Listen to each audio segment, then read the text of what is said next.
الله الله الله الله ما لنا مولا سوى الله. اعوذ باللہ من الشیطان الرجیم. بسم اللہ الرحمن الرحیم. عام حالات و معاملات میں روزمرہ کے جو کام کاج ہیں ان میں جو روٹین لائف ہے اس میں لوگ جھوٹ کا بڑا سہارا لیتے ہیں، جھوٹ بولتے ہیں، جانے میں بھی اور انجانے میں بھی جھوٹ ان کے منہ سے نکل جاتا ہے. بعض اوقات تھوڑے سے فائدے کے لیے اور بعض اوقات کسی کا تمسخر اڑانے کے لیے مزاح کے طور پر بھی لوگ جھوٹ بول دیتے ہیں. بعض اوقات بلکہ اکثر اوقات مائیں جو ہیں وہ اپنے بچوں کو بہلانے کے لیے بھی جھوٹ بول دیتی ہیں. یہ جھوٹ ہماری زندگیوں میں بہت زیادہ مداخلت کرتا ہے. بھئی کیسے کرتا ہے مداخلت؟ اس طرح کہ جب ہم ایک جھوٹ بولتے ہیں پھر بعض اوقات اس کو چھپانے کے لیے ہمیں کئی اور جھوٹ بولنے پڑتے ہیں. ہم ایک جھوٹ بولتے ہیں پھر اس کی عزت و بے عزتی اور انا اور اس کا سارے مسئلے آگے رکھ کے پھر ہم کئی اور جھوٹ بولتے ہیں. بعض اوقات محفلوں کو گرمانے کے لیے، بعض اوقات اپنے آپ کو بڑا اور طاقتور اور دانا ثابت کرنے کے لیے جھوٹ کا سہارا لیتے ہیں لوگ. خدا را جھوٹ نہ بولا کریں. اس کے بڑے نقصان ہیں، بہت سارے نقصان ہیں. فائدے کم ہیں، نقصان بہت زیادہ ہیں. اگر کوئی اپنا روزگار، کاروبار، دکانداری جھوٹ کے سر پہ چلا رہا ہے تو اس کا مطلب اس نے اپنا رزق جو ہے وہ خراب کر لیا. بلکہ سخت الفاظ میں کہوں تو اس نے اپنا رزق حرام کر لیا. کیوں؟ اس نے جھوٹ بول کے کاروبار کیا، جھوٹ بول کے تجارت کی، جھوٹ بول کے اپنا سودا بیچا، خراب کر لیا. جو حلال رزق اسے ملنا تھا اس میں بھی اس نے جھوٹ کا پلندہ شامل کر کے اس کو بھی خراب کر لیا. بھئی اس نے جھوٹ بول کے پیسے تو زیادہ کما لیے، اس کا مطلب تو ہوا کہ اسے رزق زیادہ مل گیا. نہیں بابا نہیں، یہ الوژن ہے، یہ غلط فہمی ہے، یہ فریب ہے، دھوکہ ہے جو وہ دوسروں کو دے رہا ہے. در حقیقت اس میں خود بھی پھنسا ہوا ہے. وہ سوچتا ہے کہ مجھے پیسے زیادہ آگے، لیکن وہ جو زیادہ پیسے آگے، جو نصیب و مقدر سے زیادہ اس نے لے لیے جھوٹ بول کر، وہ اسی طرح ایزی کم ایزی گو ضائع ہو جائیں گے، بے بنیاد نکل جائیں گے. کیسے؟ بھئی کار ایکسیڈنٹ ہو گیا، اس میں لگ گئے. کوئی بچہ، کوئی گھر کا فیملی ممبر، کوئی بیوی بیمار ہوگی، خود بیمار ہو گیا، ہسپتالوں کے چکروں میں لگ گئے. بھئی میں نے 100 بندوں کو، گاہکوں کو دھوکہ دے کے جھوٹ بول کے اپنا مال بیچا اور پیسے اکٹھے کیے. 100 بندوں کو جھوٹ بول کے جو میں نے اکٹھا کیا تھا، ایک بندہ آیا وہ مجھ سے جھوٹ بول کے دھوکہ دے کے میرے ہی سارا لے کے چلا گیا. چلو میں نے دھوکے سے اکٹھے کیے تھے، دھوکے سے میرے ہاتھ سے چلے گئے، کچھ بھی نہیں ملا مجھے. غلط فہمی ہے یہ. او بابا کسی کو چکر نہ دینا یار، خود چکر میں پھنس جاؤ گے. کسی کو دھوکہ نہ دینا، خود دھوکے میں رہ جاؤ گے. کسی کو جھوٹ نہ بولنا، آگے سارے لوگ تمہیں جھوٹے ملنے شروع ہو جائیں گے. خدا را جھوٹ نہ بولا کریں. کسی کا تمسخر مزاح کے طور پر بھی جب ہم کہہ دیتے ہیں، اکثر میں نے وہ سنا ہے، وہ کیا کہتے ہیں جی، اپریل فول. وہ اپریل فول مناتے ہیں. توبہ توبہ توبہ، بابا نہ منایا کریں. جھوٹ بول کے کسی کو فول بنانا، کسی کا مزاح کرنا، کسی کا تمسخر کرنا بہت بری بات ہے. لہذا جھوٹ نہ بولا کریں. اللہ تبارک و تعالیٰ نے بارہا مرتبہ قرآن پاک میں فرمایا ہے کہ جھوٹ نہ بولو، جھوٹوں کے اوپر اللہ کی لعنت، لعنت اللہ کاذبین، جھوٹوں کے اوپر اللہ کی لعنت۔ جب اللہ لعنت فرما رہا ہے تو فرشتے کیا کریں گے؟ فرشتے بھی لعنت بھیجیں گے اس پر۔ انسان کیا کریں گے؟ انسان بھی لعنت بھیجیں گے۔ چلیں ہم روزمرہ کی زندگی میں ہم خود ہی ذرا نظر دوڑاتے ہیں، محاسبہ کرتے ہیں، بھی ہمارے ارد گرد کتنے لوگ ہیں جو جھوٹے ہیں، اور اگر کسی کو پتا چل جائے کہ یہ بندہ جھوٹا ہے، جھوٹ بولتا ہے، کیا اس پر کوئی اعتبار کرتا ہے؟ ہائے، نہیں کرتا۔ اگر کاروباری آدمی ہے، اسے پتا چل جائے فلاں دکاندار جھوٹا ہے، جھوٹ بول کے سودا بیچتا ہے، قسمیں کھا کے سودا بیچتا ہے، کیا دوسرے دکاندار اس پہ اعتبار کرتے ہیں؟ نہیں کرتے۔ جھوٹے ایک بندے کی عزت معاشرے میں بالکل نیچی ہو جاتی ہے، ختم ہو جاتی ہے لٹرلی۔ کوئی اس پر اعتبار نہیں کرتا، وہ کہتے ہیں جھوٹا، یار دفع کرو اس کو۔ تو جھوٹ نہ بولا کریں، نہ مزاح میں، نہ ضرورت میں، نہ مجبوری میں، نہ ہی کسی بچے کو بہلانے میں۔ ماؤں کے لیے خاص طور پر کہہ رہا ہوں، خبردار، بالکل بچوں کو بہلانے کے لیے جھوٹ نہ بولا کریں، کیونکہ جھوٹ تو جھوٹ ہے۔ اگر بچے کو یہ پتا ہو کہ میری ماں جھوٹی ہے، میرا باپ جھوٹا ہے، ہائے، کیا وہ اپنے ماں باپ کا فرما بردار رہے گا؟ تابع رہے گا؟ کیا اپنے ماں باپ کو فالو کرے گا؟ نہیں، وہ بھی جھوٹا بن جائے گا، کیونکہ آپ نے اس کی تربیت ایسی کر دی ہے۔ خدا را بہلانے کے لیے بھی جھوٹ نہ بولا کریں، کاروبار میں سودا بیچنے کے لیے جھوٹ نہ بولا کریں، کسی کا مزاح اڑانے کے لیے جھوٹ نہ بولا کریں، اپنی تناؤ، اکڑ، تکبر اور عزت کو یا اپنے آپ کو وائز ثابت کرنے کے لیے بھی جھوٹ نہ بولا کریں، کسی کو نیچا دکھانے کے لیے بھی جھوٹ نہ بولا کریں۔ غلط ہے، جسے اللہ عزت دے رہا ہو اور آپ جھوٹ سے اس کی عزت کو کم کر سکتے ہیں؟ نہیں، آپ اس کی جھوٹ کو، آپ اس کی عزت کو کم نہیں کر سکتے، لہذا خدا را جھوٹ نہ بولا کریں۔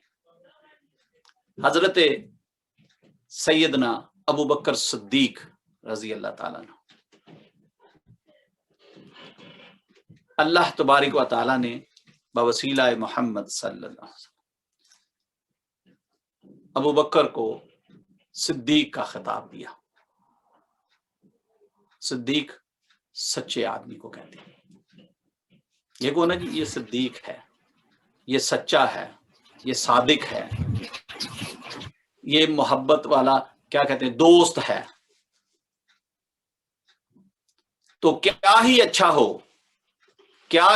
ہو کہ اللہ تبارک و تعالیٰ آپ کا اور میرا شمار سچے لوگوں میں کرے، صادقین میں کرے۔ یہ صادق لوگ معمولی لوگ نہیں ہوتے، یاد رکھنا۔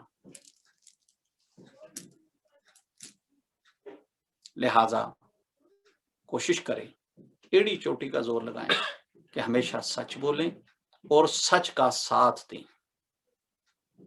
جب آپ سچ بولیں گے، انشاءاللہ تعالی آپ کی روزی روٹی میں بھی خیر و برکت آئے گی، آپ کے کاروبار میں بھی خیر و برکت آئے گی، آپ کے بچوں کی تعلیم و تربیت میں بھی خیر ہوگی، وہ سچے ہوں گے بچے۔ آپ کسی کا مزاح نہیں اڑا رہے جھوٹ بول کر، لہٰذا دوستوں میں بھی آپ کی عزت ہوگی۔ آپ کہیں بھی جھوٹ بول کر اپنی شان اونچی کرنے کی، اپنے آپ کو طاقتور ثابت کرنے کی، اپنے آپ کو وائز ثابت کرنے کی کوشش نہیں کر رہے، لہٰذا اللہ آپ کی عزت کو بلند کرے گا۔ لوگ آپ پر اعتبار کریں گے کہ ہاں بھئی، یہ آدمی سچا ہے، یہ صادق ہے۔ حضور نبی کریم صلی اللہ علیہ وسلم سرور کونین،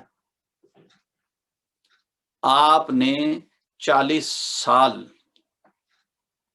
مکہ کی جو لائف تھی نا جی، وہ صادق اور امین کی طرح گزاری۔ لوگوں کو پتا تھا کہ حضور محمد صلی اللہ علیہ وسلم سچے انسان ہیں۔ جو مکہ کے رہنے والے تھے ان کو پتا تھا، اسی لیے جب آپ نے اعلان نبوت فرمایا تو آپ نے پہلی بات یہ کہی کہ اگر میں آپ سے یہ کہوں کہ پہاڑ کے پیچھے سے ایک فوج ہے جو آپ پر حملہ کرنے آ رہی ہے تو کیا آپ مان لیں گے؟ کہا ہاں، ہم نے ہمیشہ آپ کو سچا پایا، آپ جو کہتے ہیں سچ کہتے ہیں۔ تو اس لیے یاد رکھیے گا، سچے لوگوں کے ساتھ اللہ ہے، سچے لوگوں کی عزت دنیا میں بلند ہوتی ہے، اور سچائی کا ہمیشہ سے بول بالا ہے۔ جھوٹ ایک نہ ایک دن پکڑا جاتا ہے، جھوٹ کا اٹھایا ہوا فائدہ ایک نہ ایک دن کھو جاتا ہے۔ اس لیے خدا را سچ بولا کریں، سچ کا ساتھ دیں، اور کوشش کریں سچے لوگوں کے ساتھ شامل ہو جائیں۔ انشاءاللہ تعالی دنیا بھی اچھی ہوگی، قبر بھی اچھی ہوگی، اور آخرت بھی اچھی ہوگی۔ ایک مثال ضمناً میں عرض کر دیتا ہوں۔ اللہ پاک میرے استادوں کے، میرے مشائخ کے، میرے بزرگوں کے درجات اعلیٰ ترین فرمائے۔ میرے ایک استاد ہوا کرتے تھے، بابا جی احمد علی حکیم صاحب۔ حکیم صاحب ان کا ٹائٹل تھا، لوگ ان کو اکثر حکیم صاحب کے نام سے جانتے تھے۔ اندرون شہر لاہور کے وہ رہنے والے تھے۔ میں اپنے ارلی ایج میں، ٹین ایج میں ان کی صحبت میں جا کے بیٹھا کرتا تھا۔ محنت مزدوری کرتے تھے، حالانکہ ویل ایجوکیٹڈ تھے لیکن پھر بھی محنت مزدوری کرتے تھے، بلکہ انڈیا پاکستان بننے کے دور تک وہ بینک میں مینیجر تھے۔ ذات کے وہ ملک تھے، گجر تھے، گائے بھینسیں رکھنے والے، اور پروفیشن کے اعتبار سے وہ حکیم بھی تھے، یعنی انہوں نے حکمت بھی سیکھی ہوئی تھی۔ یہ ان کا تعارف ہے۔ میں اکثر ان کی صحبت میں جا کے بیٹھا کرتا تھا، کوئی نہ کوئی محبت والی بات، کوئی نہ کوئی پیار والی بات وہ مجھے اللہ کی، اس کے محبوب کی سناتے، میں محبت سے تعلیمات لیتا، خوش گھر آ جاتا۔ ایک دن آپ مجھے فرمانے لگے، کہنے لگے یار میں تمہیں ایک سبق نہ بتاؤں جو تم پڑھو؟ میں کہا جی ضرور بتائیں۔ آپ نے فرمایا بڑی خوبصورت منزل ہے بھائی، تم اگر کہو نا کہ دن ہے تو اللہ پاک دن فرما دیا کرے گا، اور اگر کہو کہ رات ہے تو رات ہو جایا کرے گا۔ بڑی خوبصورت منزل۔ بھائی پڑھے لکھے لوگوں کے لیے معذرت، یہ اس بات کو غلط رنگ نہیں دینا، ان کا فرمان، ان کا کہنا یا ان کا مطلب یہ تھا کہ تمہارے منہ سے جو نکلا کرے گا وہ سچ ہوا کرے گا، اور جو سچ ہوا کرے گا وہی تمہارے منہ سے نکلا کرے گا۔ میں نے کہا جی ٹھیک ہے جی ضرور، آپ کی محبت ہے، آپ کی شفقت ہے، بتائیں مجھے۔ آپ نے فرمایا اچھا میں ذرا بزرگوں سے اجازت لے لوں، جو روحانی بزرگ تھے ان کے۔ میں نے کہا اچھا جی مجھے یہ بتا دیں پڑھنا کیا ہوگا تاکہ میں یاد کر لوں، ہو سکتا ہے آپ کوئی سورہ مبارکہ پڑھنے کو بتائیں، وہ مجھے زبانی بائی ہارٹ نہ آتی ہو۔ انہوں نے کہا نہیں وہ کوئی ایسا سبق نہیں ہے، کوئی سورہ مبارکہ نہیں ہے کہ تمہیں وہ یاد کرنی ہوگی۔ میں نے کہا اچھا کوئی پرہیز ہی بتا دیں، چلے میں اس کے لیے کوئی پریکٹس کر لوں کہ ہاں بھائی فلاں چیز کھانی ہے، فلاں چیز نہیں کھانی، فلاں پینی ہے، فلاں نہیں پینی، چلو میں کچھ مینٹلی اس کے لیے تیار۔ آپ نے کہا نہیں کوئی پرہیز نہیں ہے، اس کا ایک ہی پرہیز ہے۔ میں نے کہا جی ضرور بتائیں کیا پرہیز ہے۔ انہوں نے کہا پرہیز یہ ہے کہ جھوٹ نہیں بولنا۔ ہائے ہائے ہائے، اللہ اکبر اللہ اکبر۔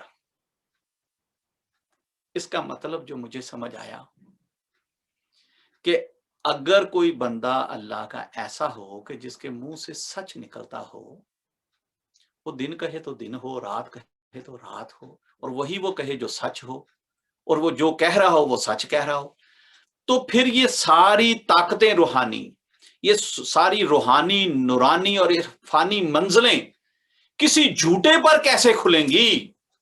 یہ تو ہو ہی نہیں سکتا کہ بندہ جھوٹا ہو، جھوٹ بولنے والا ہو، اور وہ یہ منزل پالے کہ جو وہ کہے وہ ہو جائے۔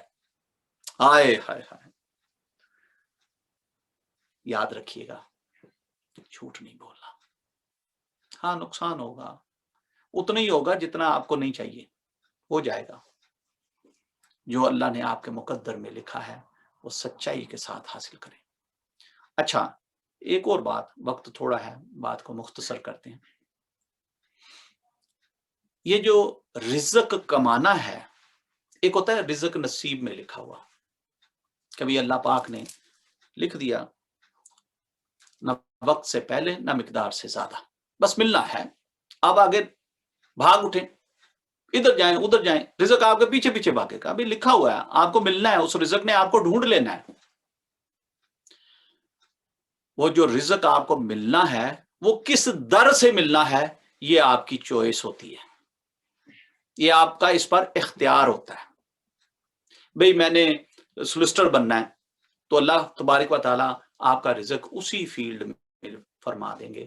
آپ سولسٹر بن جائیں گے، ایز اے سولسٹر جو آپ کمائیں گے وہ آپ کے نصیب کا، آپ کے رزق کا، جو اللہ پاک نے لکھا ہوا ہے فرمایا ہوا وہ ملنا ہے. بھئی آپ کہیں نہیں جی نہیں میں نے تو ڈاکٹر بننا ہے، تو اللہ تبارک و تعالیٰ اس فیلڈ میں آپ کا رزق دے دیں گے. آپ کہیں نہیں جی میں نے تو بزنس مین بننا ہے، تو اللہ پاک آپ کو بزنس کے تھرو وہ رزق دے دیں گے. اور اگر کوئی یہ سوچے کہ میں نے تو چور بننا ہے، تھیف بننا ہے، معاذ اللہ، اللہ پاک معاف فرمائے، بات سمجھانے کے لیے صرف یہ کر رہا ہوں. تو اللہ پاک نے تو رزق دینا ہے. یہ چور بننے والا، یہ دو نمبری کرنے والا، یہ جو لوٹنے والا رستہ ہے، یہ بے ایمانوں والا رستہ ہے، یہ جو جھوٹوں والا رستہ ہے، وہ تو رستہ ہم نے خود چوز کیا ہے. اللہ نے تو وہی دینا ہے جو اس نے دینا تھا. کوئی کہے جی میں جناب کوئی نشاور چیزیں میں، کوئی 2 نمبر کاروبار، کوئی قانونی اعتبار سے بھی جو 2 نمبر ہو، تو بھئی جو رزق آپ کے نصیب میں ہے وہ آپ کو ملنا ہے. چاہے آپ 2 نمبر کاروبار کریں، چاہے 1 نمبر کاروبار کریں، چاہے محنت مزدوری کریں، تجارت کریں، چاہے آپ کسی کی نوکری کریں، اللہ تبارک و تعالیٰ نے وہ رزق آپ کو دینا ہے، وہ آپ کو ملنا ہے. بس جو رستہ آپ نے چوز کیا، یاد رکھیے گا اس کی جزا اور سزا کے بھی آپ مرتکب ہوں گے. اچھا رستہ چوز کیا، سچائی کے ساتھ کاروبار کیا، سچائی کے ساتھ محنت کے ساتھ نوکری کی، جو ملا وہ آپ کا نصیب تھا، اور جو سچائی آپ نے اختیار کی اس کی جزا ہے بہت بڑی. اور اسی طرح جو رستہ آپ نے برا چوز کیا وہ آپ کی چوائس تھی، جو رزق ملا وہ آپ کے نصیب کا تھا، وہ اللہ پاک نے آپ کو دینا ہی تھا. بس برا رستہ چننے پر جو سزا ہے اس کے بھی آپ مرتکب ہوں گے. اگر قانونی طور پر برا ہے تو جب پکڑے گئے تو قانونی طور پر اس ملک کے قانون کے مطابق جہاں آپ رہتے ہیں وہاں کے قانون کے مطابق سزا ہوگی. اور جب اللہ کی بارگاہ میں جائیں گے تو وہاں بھی شریعت کے قانون کے مطابق، اللہ کے کانسٹیٹیوشن کے مطابق بھی وہاں پہ سزا ہوگی. کیوں؟ کیونکہ رستہ آپ نے غلط چنا تھا. اور غلط رستہ چننے سے جو ایکسٹرا پیسے یا ایکسٹرا کچھ آپ کو مل گیا وہ اسی طرح ایزی کم ایزی کو، یہ بڑا الوژن ہے بہت بڑا. لوگ سمجھتے ہیں نہیں نہیں نہیں میں نے بڑا پیسہ اکٹھا کر لیا. بھائی جتنا پیسہ تیرے پاس رہ گیا ہے یا ہے وہ تیرے نصیب میں اتنا ہی تھا، بس برا رستہ تو نے چن لیا، اس کے لیے سزا کے لیے تیار ہو جا. اگر جائز حلال رستے پہ بھی چلتا تو اللہ پاک تجھے اتنا ہی دیتا. کیا کہنا چاہتے ہیں آپ کہ اچھے لوگ خوشحال نہیں ہوتے؟ کیا سچے لوگ امیر نہیں ہوتے؟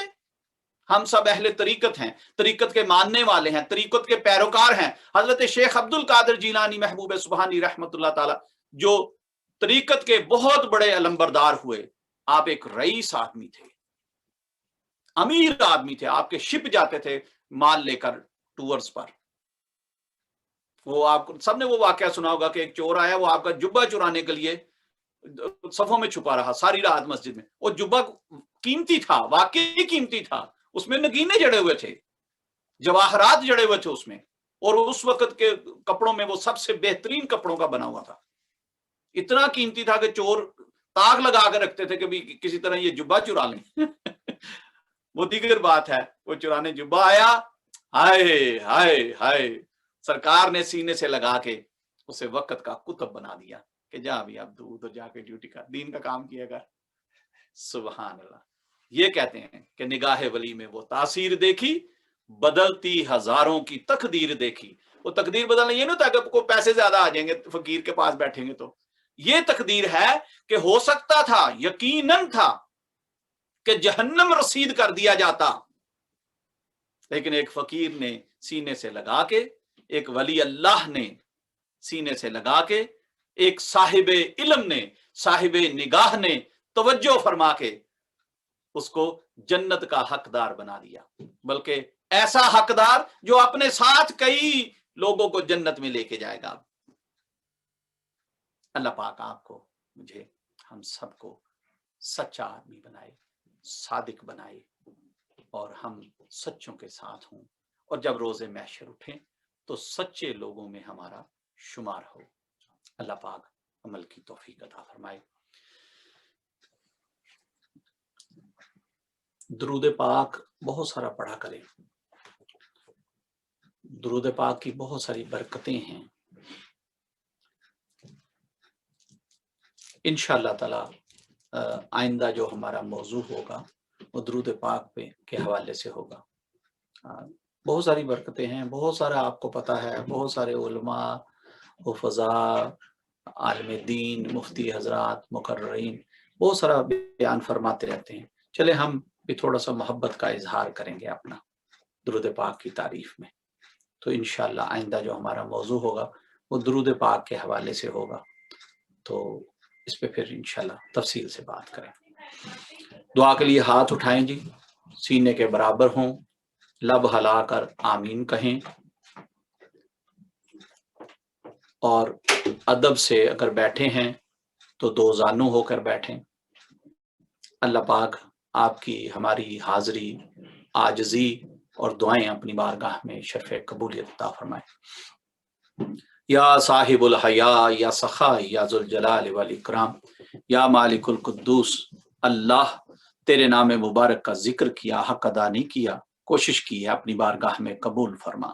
ہم نے تھوڑا کیا تو زیادہ کر کے قبول فرما، ہم نے اپنے ٹوٹے پھوٹے انداز میں کیا، اللہ تو اپنی شان کے لائق کر کے قبول فرما، اور یہ محفل ذکر ہم سب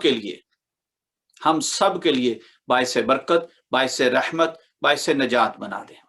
اللہ آج تک جو ہمارے ساتھ محفلوں میں شامل رہے ان سب کی حاضری بھی قبول فرما۔ اللہ جو ہمارے ساتھ محفلیں سجاتے رہے، ملک علاقہ چھوڑ گئے، یہ پینڈیمک سچویشن کی وجہ سے، مجبوری کی وجہ سے رابطے میں نہیں رہے، لیکن اللہ ہمارے ساتھ بیٹھ کے جنہوں نے بھی آج تک ذکر کیا سب کی حاضری قبول فرما۔ جو آن لائن آگے ان کی بھی حاضری قبول فرما، جو دلی طور پر ہمارے ساتھ موجود رہتے ہیں ان کی بھی حاضری قبول فرما، جو روحانی طور پر ہمارے ساتھ شامل ہوئے ان کی بھی حاضری قبول فرما۔ اللہ ہم سب کے لیے یہ محفل پاک باعث برکت، باعث رحمت، باعث نجات بنا دے۔ اس ذکر پاک کی برکت سے اللہ ہمیں دین و دنیا کی بھلائی عطا فرما، ہمیں دنیا و آخرت کی کامیابیاں عطا فرما۔ اللہ زمین و آسمان میں موجود ہر چیز کے شر سے اللہ تیری پناہ مانگتے ہیں، ہمیں اپنی امان و پناہ عطا فرما۔ ہمارے ظاہر و باطن میں جو بھی دکھ تکلیفیں، بیماریاں، مصیبتیں، بلائیں، پریشانیاں ہیں اپنی شان کریمی سے دور فرما۔ اللہ ہم پر اپنا خاص الخاص کرم عطا فرما۔